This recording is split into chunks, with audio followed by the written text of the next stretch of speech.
Okay, part 6, I believe. 2 hours later since the last time I made a clip. 39 degrees. And it's not helping. I'll be moving into the garage to work on stuff pretty soon.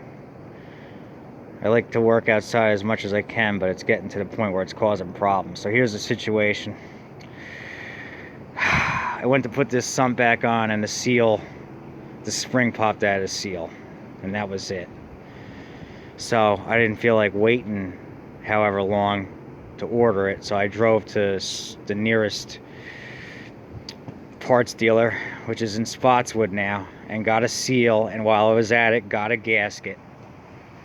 And more bad luck, if there even is such a thing. I don't know. I don't believe in good luck or bad luck. It is what it is. It's the cold weather. Because when I got there, he said I might not have the parts, and then he had them. He said I should play the lottery. Yeah, right. Please. But anyway, the gasket tore a little bit too because it was stuck to the paper. So I used that special stuff I have, Johnson Evinrude gasket sealer, and sealed it. So it should be fine. So it's now back on. This is after having to leave here, battle traffic, go to an ATM, go back to the place because he only took cash. You know, that fun. I don't even like driving anymore, and I can't stand driving during rush hour. During the pandemic, when nobody was on the roads, it was great. That'll never happen again. Anyway, there's the stuff I use.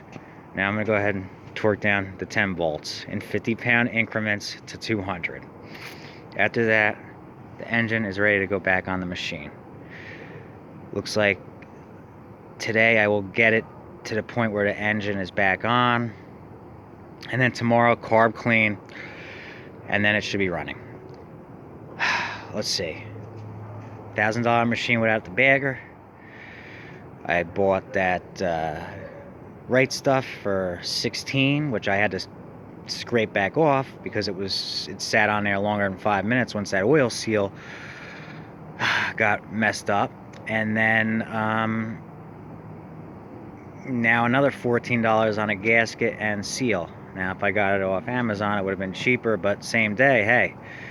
So now we're at 16, 14, 30 plus a battery I'm gonna have to buy. We'll call it 50 bucks. 50 bucks I'm gonna have to put into this machine for sure, and then the rest is profit minus whatever gas I spent. So that's how it goes. It doesn't always go your way. Sometimes you have to deal with some dilemmas, but at least we're back on track now. Alright, torque wrench, inch pounds, starting with 50. Gotta use a shorter socket because I can't even find my half inch right now. Everything's a freaking mess, blowing all over the place. Trying to get this done before it gets dark. I gotta give guys that film this stuff and work on this stuff at the same time credit. This is not easy doing this. But I am trying to document working at least on this whole thing, at least getting this engine back on there and running. I've gone this far. I'm not going to stop now. It's torqued down to 200. I did it in a crisscross pattern. Hear that click sound? The sound of beauty that it's back together? See? Alright, so engine's back together. Should be repaired. Next step is goes back on the machine. So we'll do that now. This hood out of the way. Before I put the motor on, I'm gonna clean this area off right now because while it's easy. At least some of it. And then the motor goes back on.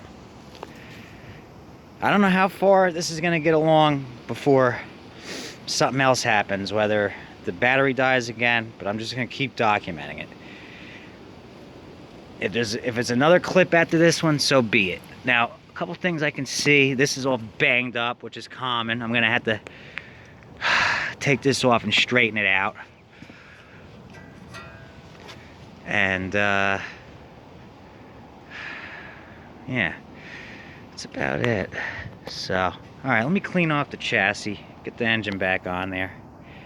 And then at least we'll be able to see it spin over properly now. It's not going to run until I clean the carburetor. And that's probably not going to happen until tomorrow morning. So, oh yeah, so my point.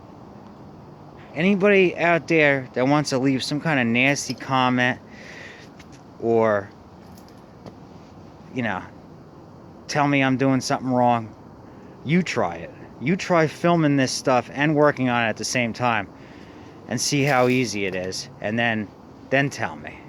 That was my point. I haven't had it lately, but about a month ago, a few people did it. I mainly ignored them, but you know, because that's how it is. You gotta ignore that poison. You don't let people get in your head.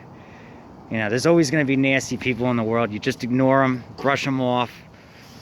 You know, so one person told me, "Oh, you condemn that engine, and it just needs a seal on that Tecumseh that I talked about that has an inherent problem from the factory."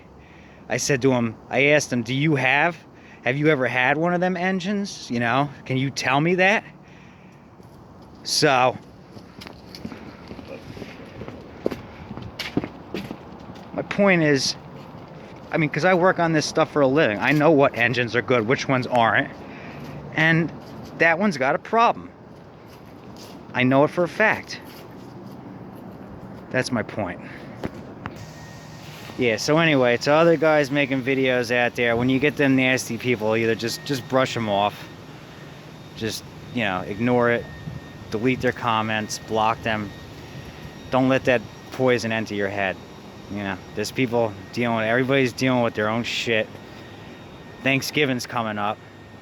Around the holidays, that's when I get nasty comments, because I guess, you know, that's when people have free time on their hands and they're with family and they, you know, try to pass the time watching YouTube videos, and that's when I get the nasty comments. So just brush that stuff off. Battery's about to die, so I think this is going to be the end of this part, but the engine's going on right now. One of the previous parts, I guessed the weight. I said somewhere between 75 and 85 pounds. I checked it when I looked up the valve lash spec, 77 pounds. So I was pretty close. So not too heavy.